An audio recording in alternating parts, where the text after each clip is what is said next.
So we've conducted a single interview. The truth is, in the future, you might be conducting many interviews with many stakeholders.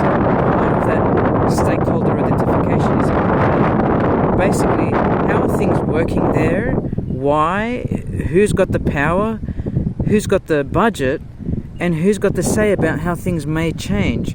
So in the fact that you're conducting a single interview, you're being told things. And that's why it's important to talk to real people. You're actually being informed in some way, either through persuasion or through fact or through evidence, and you're collecting data.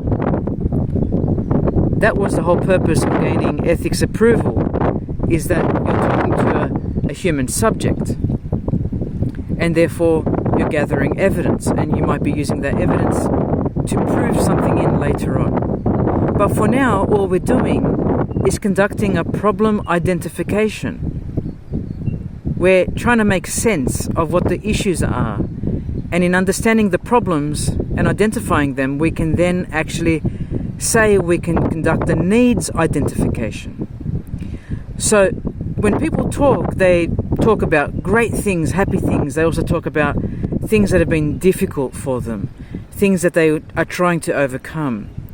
And the skillful interviewer is able to draw out these things in a way that is meaningful for projects. They're not manipulating, they're listening.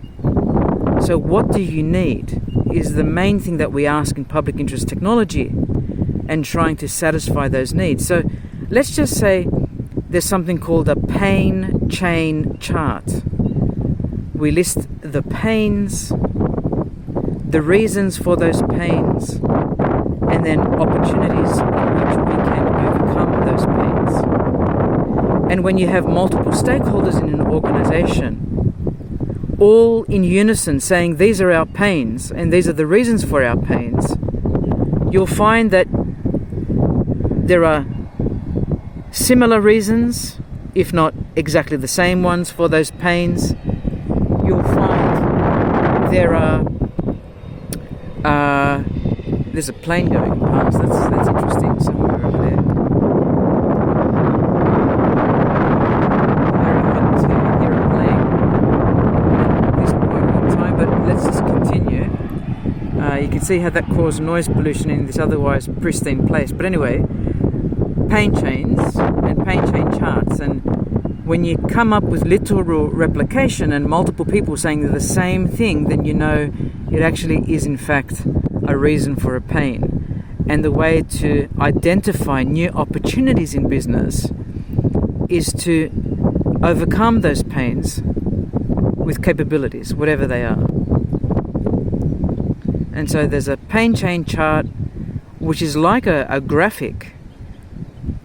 And you may be able to find one in Mural, or at least online. I know IBM used to use this as its main way to identify opportunities for its business.